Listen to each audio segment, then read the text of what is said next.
with Alzheimer's. Designate some family members that are trustworthy to talk about these things. Right. Who's going to have legal responsibility? How are we going to do this? How are we going to do this? Where are we going to live? How are we going to manage it? What are the assets that we need to protect? Mm-hmm. It gives you time. Welcome to another episode of Relentlessly Resilient, where real people share real-life experiences and the tools they've developed to move forward and live their best lives. Presented by our favorites, Minky Couture. Minky Couture is the best gift ever. I love their blankets. Valentine's Day is coming up. And a Minky blanket lasts a lot longer than a dozen roses, fellas. That is true. Just a great idea. You can check them out. 6 Utah locations for in-store or find them online at minkycouture.com. Seriously, it's like giving somebody a hug that they can have anytime they need one. I'm Jennie Taylor. And I'm Michelle Scharf. Jennie, I'm so excited. Today we have with us Jeremy Cunningham, and he's with the Alzheimer's Association over the state chapter here in Utah. And he's the public policy director, and I'm super excited to have you on. As you know, you've been working with me for quite some time now. I'm on your community board with policy. Right. And we're grateful to have you coming on. Yeah. And I'm super excited about being there. And as you know, we've shared conversations about my mom, and my father is the main caregiver with his own health problems, aging parents. And my mother has been diagnosed with dementia and Alzheimer's it seems like it started about 12 years ago. And I think the official diagnosis was about 8 years ago. Yeah, that's actually very common. And half of the people in the United States that receive a diagnosis aren't actually told that they have Alzheimer's. Yeah, the national statistics show that the doctors may or may not tell the family. A lot of doctors believe that there isn't a cure, and what's the use of telling someone? Well, I'm curious about that from the medical profession point of view. Can a doctor make that it'd be one thing if the doctor told maybe the family member who had the legal care of the parent or what, and the family members chose not to tell mom or dad, but does the doctor have the discretion to not disclose a diagnosis? Well, I think they will talk to a family. Many times we've been told from families that they didn't receive a proper diagnosis. Wow. They refer to it as mild cognitive decline, which is a factual diagnosis. Mm-hmm. And that just sounds like you're getting older, nothing really distinctive. Correct. And almost like a blanket statement. Pretty much how my mom's went down. And then I think it was about 8 years ago, we were told maybe some dementia. And then she had a really big study out in California. I can't remember the facility, but very famous. And they came back with levels of different types of diagnoses. So it can be complicated. Wow. It's not just like a general. It is a very complicated disease. It's something that can be very overwhelming for caregivers. And that's, one of the many things that we could talk about today, because there is caregiver burnout is real. Mm-hmm. But there are things throughout the disease process that you can do both as a caregiver and things even before the disease shows up that we can do in prevention as human beings. I think that's what we're all interested in learning. We've had some conversations before, or some of us have had a family member that have struggled with an actual diagnosis, but help us. What does prevention look like? Should we all be trying to prevent it? Do we need to look if we've got more family history and that makes us more prone? I mean, that's a really great discussion. There's a lot to unpack there, meaning that we know that 75% of individuals living with Alzheimer's today are women. Wow. I didn't know that. 75% of the caregivers are women. Oh, wow. So it is a national... So they're carrying both sides of it. Yes. Women are. Yes, primarily. And it is a national women's health crisis. Whether people want to admit it or not. It's certainly not one that's out there kind of in the common realm. And we talk about breast cancer awareness. We talk about postpartum depression. There are some female health issues. And those things are all very important, right? Sure, we're not taking away from. Exactly. But the future with baby boomers and with an aging population, Utah's got one of the oldest aging populations in the nation per capita. Wow. We actually, and I'm not sure of these figures, but I've been told several times that for the first time in Utah's history, we have more people over the age of 60 than under the age of 18. Oh, wow. Spread out throughout the state. Which is saying something because we have a lot of people under 18. We're known for being a young state as well. I didn't realize we're also known for being an older state. Yes, that's true. We have both.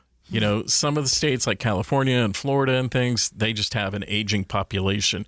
But in our state, we have to start looking at what are the needs of this population. And many of the caregivers are that sandwich generation. Mm-hmm. So what can we do in the way of prevention?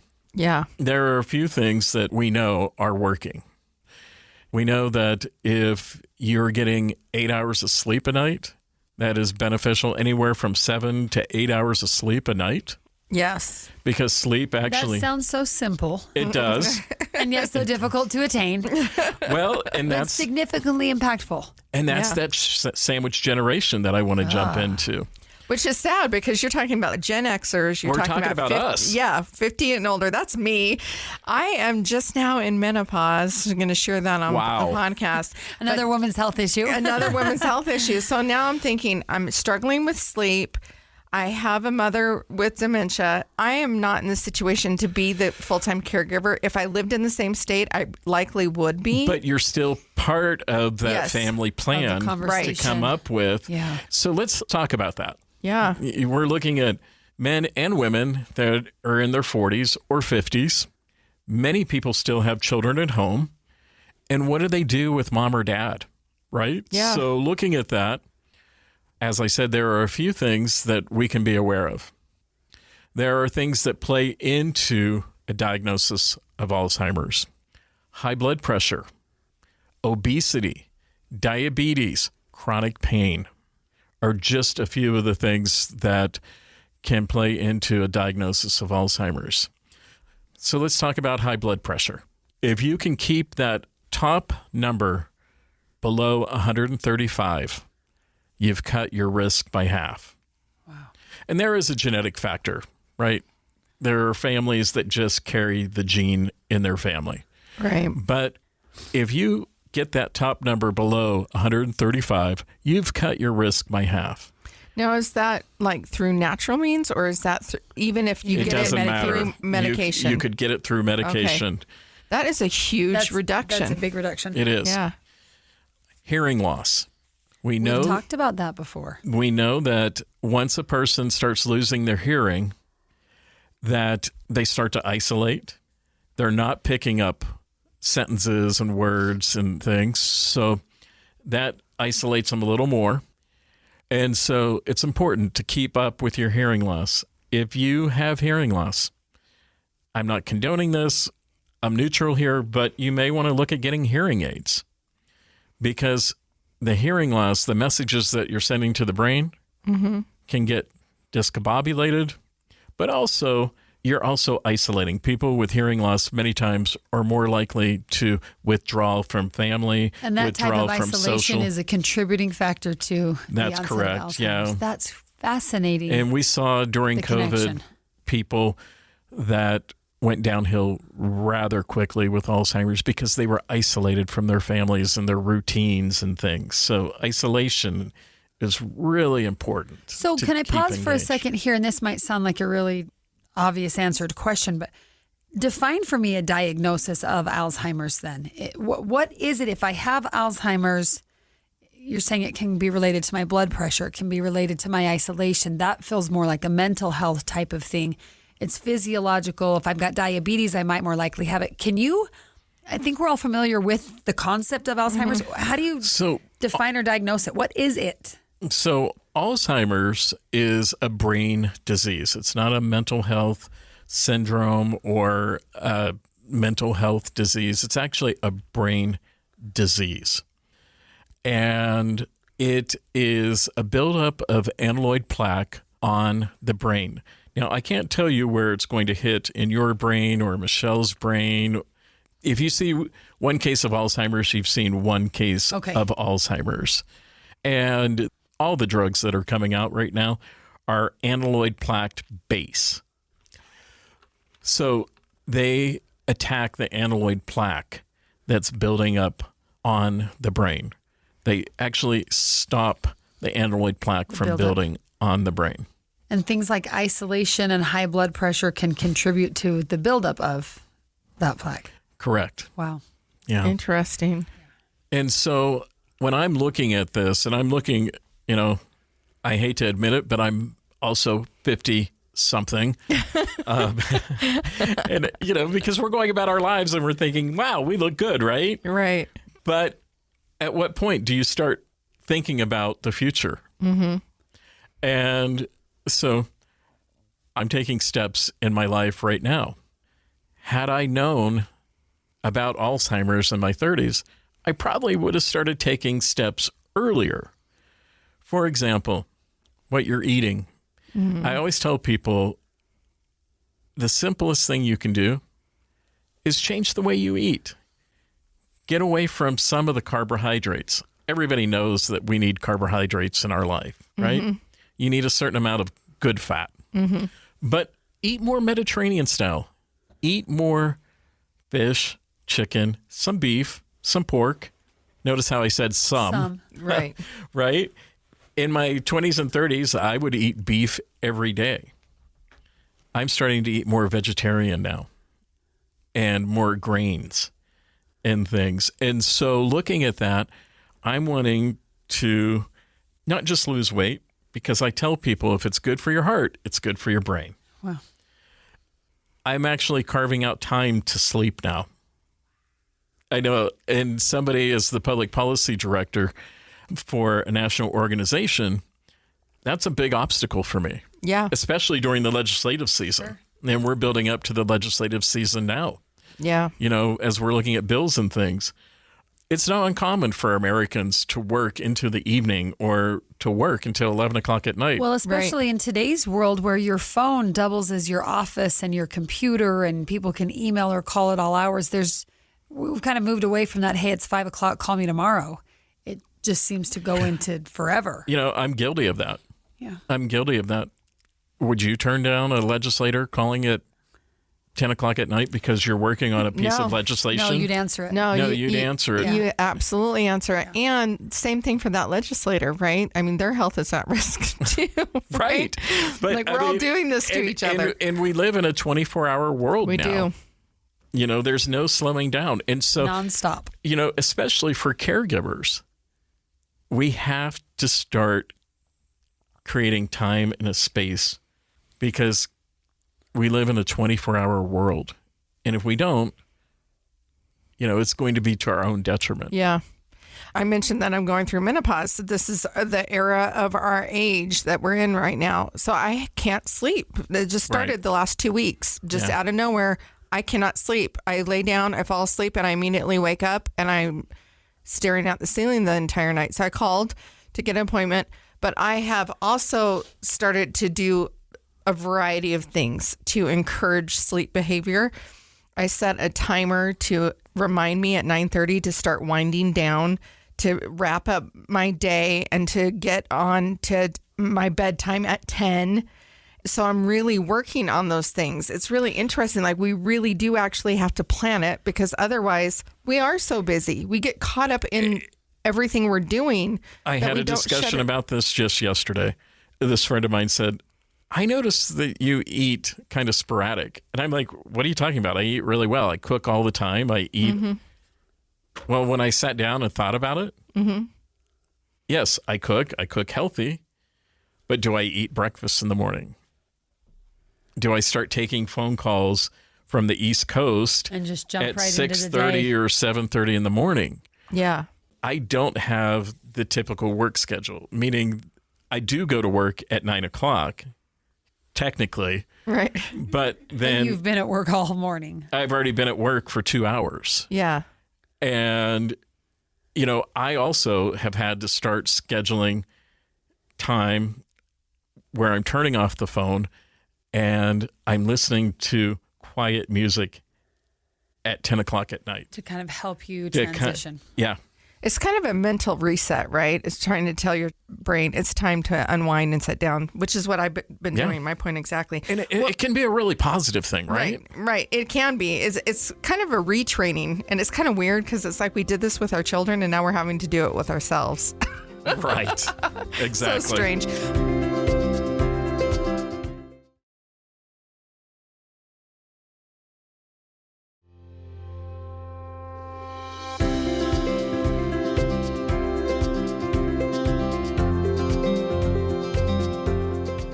Jeremy, tell us about the advances that are coming out, the new medications that they're looking at.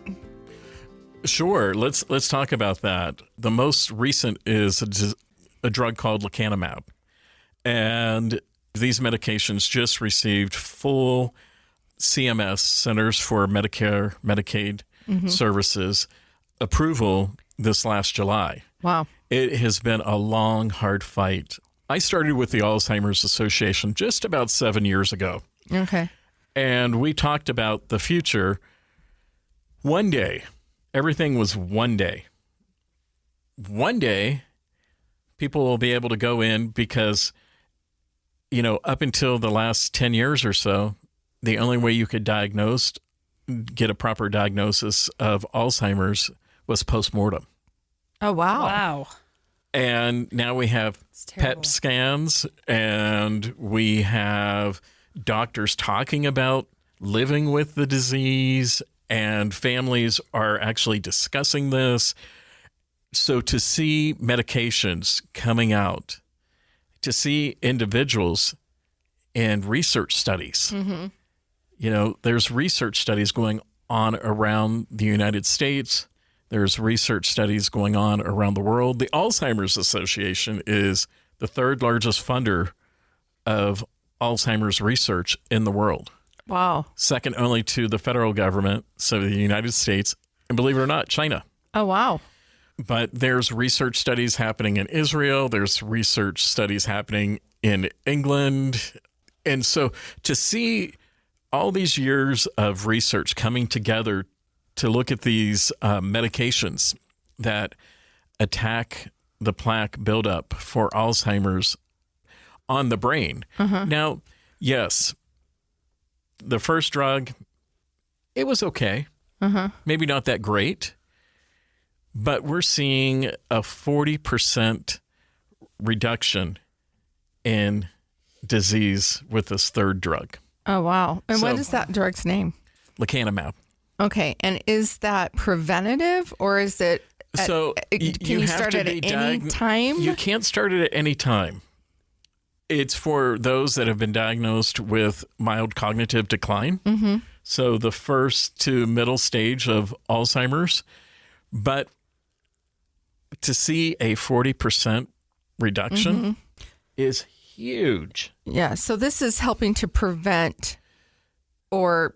It's slowing down the progress of the disease. Process. So once you're in those late stages of the disease, is it not as effective? It's not as effective. Okay. And I believe that we will see better drugs coming out. I believe that we will. And it's a case-by-case basis. But historically, right now, the research is showing that these drugs are more effective in the mild to medium stage of the disease process. Okay. That's great news. It really is. Amazing. I mean, if you think about it as a caregiver, and I'll get into some caregiving statistics because they'll blow your mind in Utah. I mean, before we get there, I just on the drugs and kind of prevention and what and the research arm of it. What about like the psilocybin?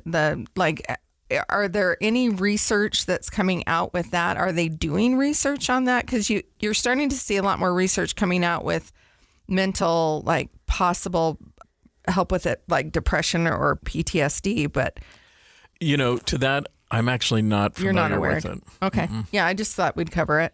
Yeah. I mean, I think I've it's heard, great for PTSD and especially depression, but I'm not familiar with that being used with Alzheimer's. Okay. Yeah, I just thought I'd ask that question. That's a great question. Yeah, you just never know. Okay, so going on to the statistics of caregivers and the impacts on our economy, on our families. Well, you just hit the nail on the head. I often hear, especially from younger people, that, oh, Alzheimer's is an old person's disease. It doesn't affect me. Well, I could argue that point. Yeah. In 3 different ways. Yeah. You know, many times people in their 20s and 30s are taking care of mom. They're taking care of dad, who's the primary caregiver. Or they're taking care of a situation where dad might not be able to work anymore. Or maybe they have to quit their jobs. I had an associate in Washington, D.C. that worked for a political office. They worked in a congressional office. And she worked for a congressional office, didn't have any connection to Utah, but she was a personal friend of mine. She had to quit her job to go home and take care of her dad because there was nobody there, and they moved their parent in. And the reason I'm telling this story is because the economic impact can be huge on a family. It can bankrupt a family. And the economic impact in the state of Utah is huge. It's almost $2 billion a year of unpaid care. Of unpaid care. So that would be a person making $12 an hour. Think about that. That's the average. And it's $1,900,000. You know, we're looking at almost $2 billion a year. That's insane. Of so unpaid in terms care. of policy, it sounds like then there's not, you mentioned Medicaid, Medicare, there's not a benefit that would offset that cost or provide some type of paid care for a patient needing care, or walk me through that from kind of more the legal, political policy side. So in our state, we have Medicare, Medicaid. There are services that go state by state. A caregiver can be paid for taking care of their loved one, and that is determined by the state. Each state has different policies and procedures. There are individuals that are getting paid because it's their spouse and they're the primary caregiver, care partner. But in our state, they can take advantage of that. Not everyone, because there's an economic impact to it. Not everyone will qualify. But our state is very progressive in how they're dealing with aging. You know, former Governor Herbert and our current governor, Governor Cox, have referred to this as the Silver Tsunami. We need to get out in front of this the best we can. Yeah. And thankfully, Governor Cox is very engaged in this. You know, the unfortunate thing is that tends to help the people at the lowest end of the financial spectrum. Right. And those of us that are caught right in the middle, that very wide middle, are the ones that often suffer the most in terms of... No, you're correct. You're correct. And, you know, it comes down to, we know that people do better if they can stay in their homes longer. Right. Right? So that can be a benefit. Bringing in home services can be a benefit. But if you can't afford those, then what are the alternatives? Right. You know, in our state, we have a dominant religion, obviously.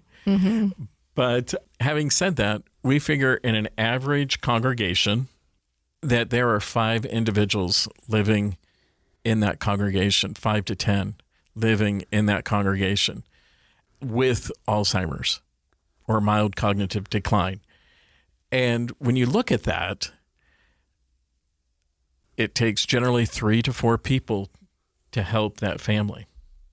So that's 15 people taken out of a congregation or a ward to help those 5 families. Yeah. So you have a primary caregiver that has a 36% chance of dying before the individual with the disease. And then 3 additional families or neighbors of support for that one family. So that's a broad impact. It is interesting that there's like a 30-something% chance of the caregiver passing away before the person with the actual disease. I can understand that, having watched my father and mother going through this. Yeah. It's physically taxing, but it's also really incredibly emotionally taxing. Well, emotionally, mentally. Yeah. You know, when you have children at home, sure, they're going to come up and ask you the same question 500 times. 500 times. And they're going to watch the same program. Yep. You know, you're going to have Peppa Pig on rotation. Okay. Right. And you expect that. But when this happens to your parent or your spouse, when you think about that intimate relationship you've had with your spouse, no closer relationships have you had, right? And you see them decreasing and declining. And many times I tell people when they get tired and they get worn out and their spouse is asking the same question multiple times, you know, their reality is this. All the time. All the time. Yeah. It's the long goodbye. It's a 24-hour day. And when you're looking at that, I tell people, look, that's literally their reality. They're not going to be able to remember that, or they might not have the skill set to physically do these things anymore because the disease is attacking them. Yeah. So what are things that it's hard, right? It's a grief process. I know that from my lived experience of watching a husband decline and our relationship transferring from that intimate partnership and that long-term goal plan that we had to realizing that it's coming quickly to an end, from the loss of intimacy to the role of a full-time caregiver. Well, and that was short. And many times intimacy isn't just a physical thing. Right. That's your partner. Right. That's the person that you've planned for. That's the person that you built dreams with. Right. Right. And there are days that partner is not there. And there are days that partner may be so confused that they could physically harm you. Right. You know, or themselves. Or themselves. Thank you. That's the reality. And that's the hard thing that I see in watching my parents go through this. You know, mine was short-lived. It was 22 months. But the day that John died, hours before he died, I crawled in bed with him and took a little nap. And I told him, he wasn't conscious, but I think he did hear me. I need you to go. If you don't go, I'm going to drop dead and there's no one going to be here. He didn't want anyone else to take care of him. He wanted me to be the caregiver. So even though we had hospice in there, he didn't want anyone touching him. He wanted me to do all the cares. And so I was willing to do that. They trained me to do that. But it became such a burden. And I watched what my dad's going through. This is years long. Yeah. And, you know, you watch them sitting together and talking, or, you know, if I show up, that's a great relief. They're happy to see me, right? And that's a momentary thing. And then there's some things that happen on repeat over and over. And then there's some sadness and despair on the part of the father that's watching this happen, and now I'm witness to it. Yeah. And there's some like protectiveness that's going on. Of course. And he'll say, hey, Tanya, like, you know, you've asked that 5 times. And I'm aware that it's not going to change, and I'm aware of what's going on. But he's trying to get her to stop. And there's no stopping. Right. There's not. That's important when you can redirect someone. Right. You know, an example, there was an individual that I'm acquainted with within the Alzheimer's Association. Her father wanted a checkbook. He couldn't find his checkbook. And he was asking multiple times a day, where is my checkbook? What have you done with my money? So that's a hard question, right? because she's a really good person, and that's emotional. Does he think that I've taken his money? Right. Right? So, Yeah. she gave him an old checkbook. Yeah.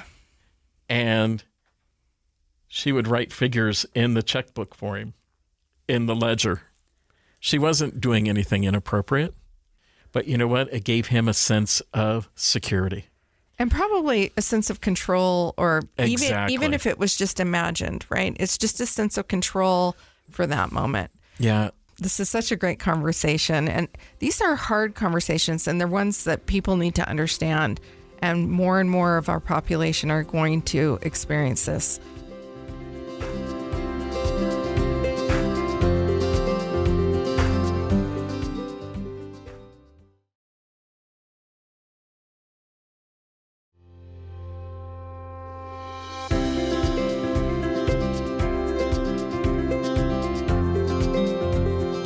Jeremy, the process of being with a caregiver, I'm seeing it. You've had multiple experiences. You shared with me earlier situations where what it's like when somebody with dementia or Alzheimer's has lost somebody that they loved. What is that like, and how do you handle those situations? Well, each case is a little different, but let's take an example. There is an individual that I know, really wonderful woman. She loved her husband. They were dynamic together. He died. Her children weren't prepared what to tell mom. And literally, every time her son would get frustrated and she'd ask for him, he'd say, "Mom, Dad's dead." And he would just say it just like that. And he wasn't trying to be cruel, but he was tired, and he wasn't prepared, and he didn't have the skill sets. Not only that, I'm sure he was dealing with his own grief. He right? was. So And- he's like, "Mom, please stop bringing up this wound for me too," right? Right, But exactly. You can't say that to the person. That is That's exactly so it. hard. So, many times redirecting, and I know I say that often, but redirecting, or, for example, "Well, Mom, where do you think Dad is?" "Well, what time is it? Let's look at the clock." "Do you think Dad's at work?" So I don't think you should lie, right? But the reality is Dad could be at work.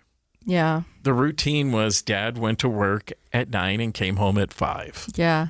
And so, I have a really funny story I want to share with you. Okay. I went out for my mom's birthday last year, and she's like, "Oh, I don't want to be 63." And she was really upset about it.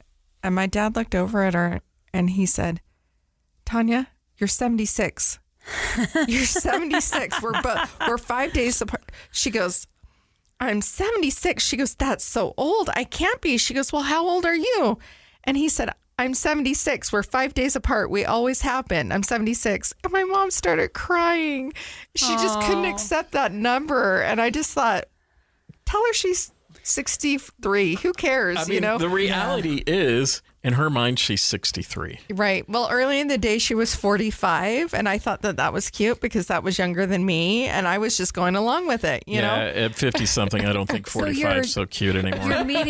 You're meeting the person in the reality where they are. Yeah. That's totally different from, if we can talk for a quick second, deception or scams. We were talking offline about all of us either know personally or we've heard horror stories where maybe a parent has a diagnosis of Alzheimer and there's a child who takes advantage of that opportunity. I want to be perfectly clear. That's very different that from is Mom. Very I think Dad might be at work right now. Right. In giving security and not comfort re-aggravating the stress of not knowing what today is. That's correct.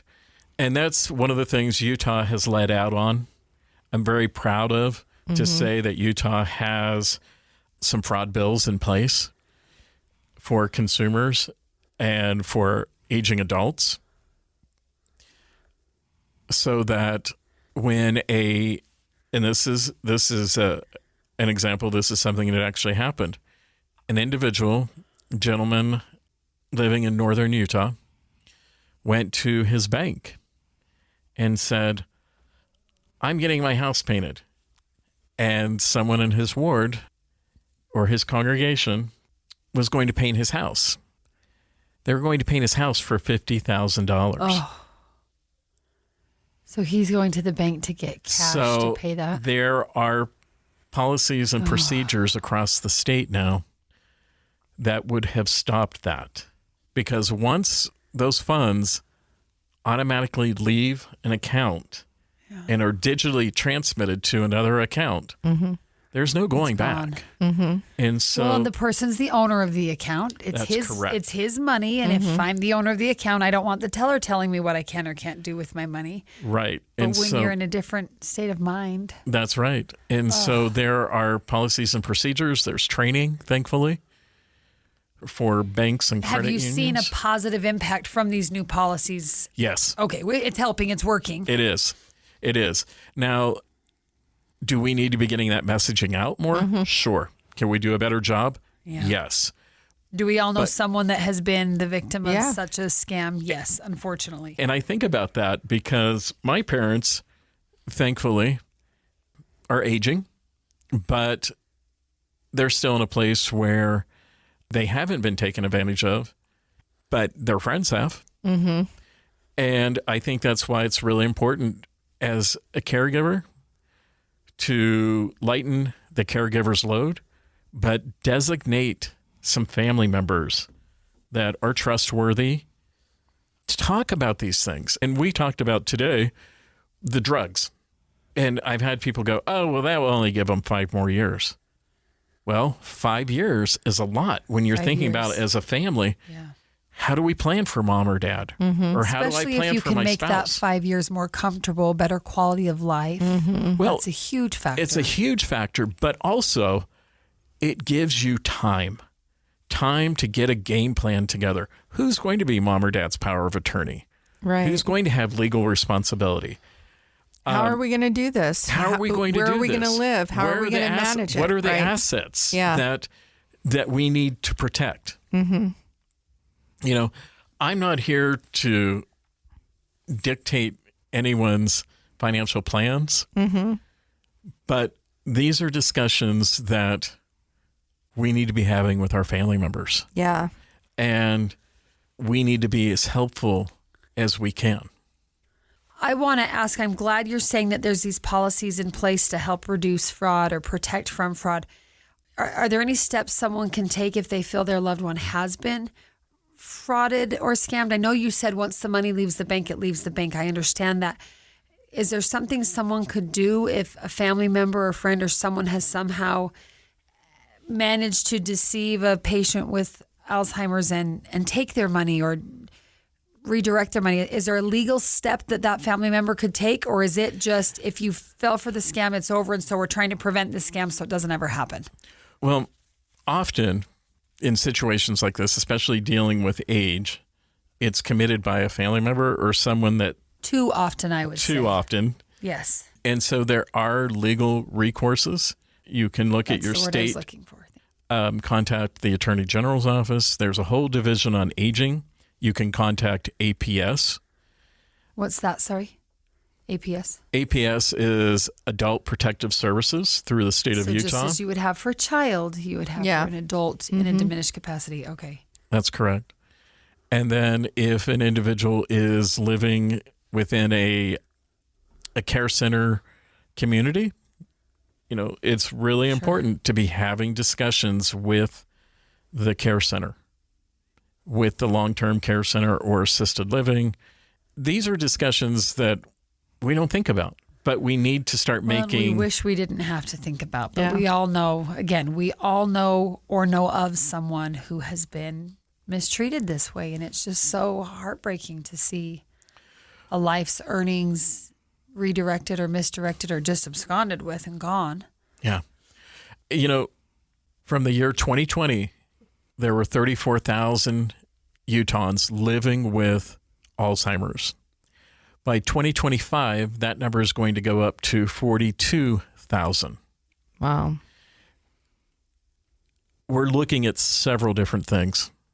We're looking at what our community needs are, looking at bringing in-home services to people, looking at making a community more aware. When you look at St. George and Washington County and northern Utah and along the Wasatch Front, our communities are going to have to do double duty. We have to start talking to our caregivers. We have to start talking to our family members, and we need to start planning earlier. Yeah. Whether that is talking with mom or dad, or as a caregiver, what are things that you can do to fill your bucket or to fill other people's buckets? So tell me, what are they? In the last few minutes we have, let's talk resources for the caregiver, resources for the one receiving care. Where do we go? What do we do? How do we learn? There's a lot to unpack there. So let's talk just about a few things. As a caregiver, start talking to your family immediately, as soon as you can, and then start asking for help. There are community resources. Each county has, they call them the AAAs. The AAAs are for aging, and each county has a division of aging. They have a director of aging. They offer many different services. Each one's a little different in what they can provide. Some have respite care. Some have in-home care. Mm-hmm. Some counties will even help you with day-to-day tasks in your home. That's huge. If you need Meals on Wheels, look into Meals on Wheels. That can simplify. Yes, it might only be one meal, but that can simplify things. Yeah. Start talking to your neighbors. What is needed? And then, if you can, and getting some help, not whether that's from the community, such as the AAAs, the area agencies on aging, or your family, remember, the analogy, you have to put the mask on you first. Right. You have And to. that's so hard. That's It hard is in so Alzheimer's. hard It's because hard you in feel grief. guilty. It's just hard in general. You feel guilty. You feel like you have to carry the weight of the household. You carry the weight of taking care of the individual. At times, you have to put yourself first. We're talking about this a lot as if we're talking to the two people that are dealing with it, maybe the person that is being diagnosed and the caregiver themselves. The problem is like for me as a secondary family member with a family that is further away from me, I have spoken to my father multiple times about, Dad, you have to take time for you. Get somebody to come in and just sit with Mom for 6 hours and do all your errands without Mom and go have a lunch by yourself. And he just won't do it. Right, because it's a mindset. Many times it's a financial concern that may or may not be there. Right. But, what happens if something happens to Mom while I'm gone? Right. Or many times, for me, for example, well, it's just easier for me to do it myself than to ask someone to do it or to do it the way I know it needs to be done. Mm-hmm. It's just challenging, right? Especially for me, I'm far away. But even if, let's say you're not far away, if I live closer, then I could be the one. And I'm sure that would make him more comfortable. Right. And so that's where you need to start having a discussion and start calendaring things and having the discussion with your family. Right. Or your community. Many people don't have family, right? So we have to bring people in that we trust in things. Right. And that you're always walking a fine line. But that's when you say, okay, this individual's coming in at 3. And sure, maybe it's only an hour, but that allows me to run to the grocery store or catch my breath, yeah. Or go get a haircut or a shave or the small things that we take for granted. One other thing that I do want to bring up, we have the holidays coming, right? Reality is Grandma or Grandpa always did it this way. Well, the reality is Grandma might not be able to make the Thanksgiving turkey and all the trimmings. And so it's okay not to feel guilt. It's okay if you have to redirect things and maybe scale it down. Yeah. Or you still want to see your family, but do all 25 family members have to come at the same time? Right. No. You could do it in smaller doses, smaller groupings, and spread it out throughout the month or months. And even that could bring its own grief. The change from what tradition was to what it needs to be. That there's a certain loss there of, and that is, I'm not saying it's necessarily to blame anyone at all. It just is reality. We have to accept the reality, and that's hard for everyone involved, or can be. I totally agree. But there are things that you can do for yourself and for them. So maybe, just an example, what can Grandma do? Well, Grandma can still be part of cooking making. Just you and the grandchildren are going to have to realize that individual's attention span might not be what it was. But you can still do activities. They're still there. Right. But you have to really evaluate what's important, what the person's capable of, what you're capable of. Yeah. It doesn't mean that you don't stop living, okay? That means that you're just going about it in a different way and giving yourself permission. Yeah.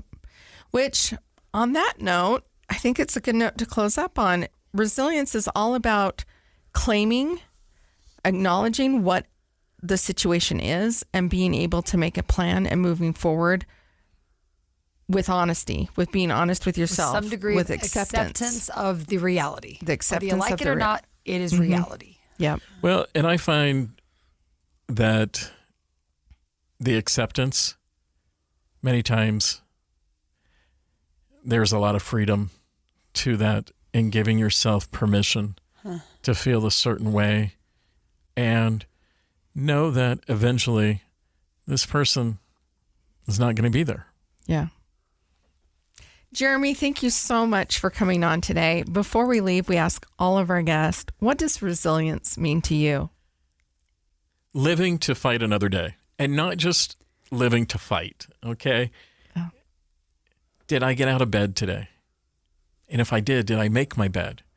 It's those small wins throughout the day that you learn from, and they become habits, and that allow you to work through some really hard situations, because you know once you get up that you're going to have things that are going to face you. So it's a matter of setting small wins throughout the day that allows you to make it through the day. Yeah. And to... I love that. And what I'm hearing you say is not only did you get out of bed and make the bed, but celebrating the win. Yeah. That is so important because... As a life coach, that's what I do with my clients. We celebrate the small wins because it's the small wins that lead us to that propel you forward. That's to right. those big goals and victories. That the big wins never come if you don't have small ones to build upon. Yeah, absolutely. Thank you so much for coming. Thank you for sharing about the statistics here in our state, what's going on, and I really look forward to continuing to work with you on the community board. And yeah, we're looking forward to having you involved as an advocate, and because you're experiencing this. Yeah. You know when you talk to a legislator, and they will know that you're experiencing this, and when you speak to them, there's more power in your words than some guy talking about Alzheimer's every day. Yeah. Make it real, make it personal. Well, thank you so much. It's been great to have you, and to our listeners, we hope you've enjoyed this episode as much as we have. I know I learned a lot, and thank you for sharing that great definition of resilience. I think that's what this show is all about, to get people's stories and perspectives so that we can help each other fight another day and find those little victories. If you're listening, we hope you will find us on your favorite podcast platform and give us a like and a rating and a review, and that helps other people find the show and helps us know how to improve it. We would also love to connect with you and hear your story to share with our listeners. You can find us on Instagram or Facebook at Relentlessly Resilient. On Instagram, it's Relentlessly Resilient Podcast. And there's a little button that you can click to schedule a phone call with Michelle to talk through what you might share on the show. And remember, whatever you do today, remember to be kind. You have no idea the struggles others are dealing with in their life.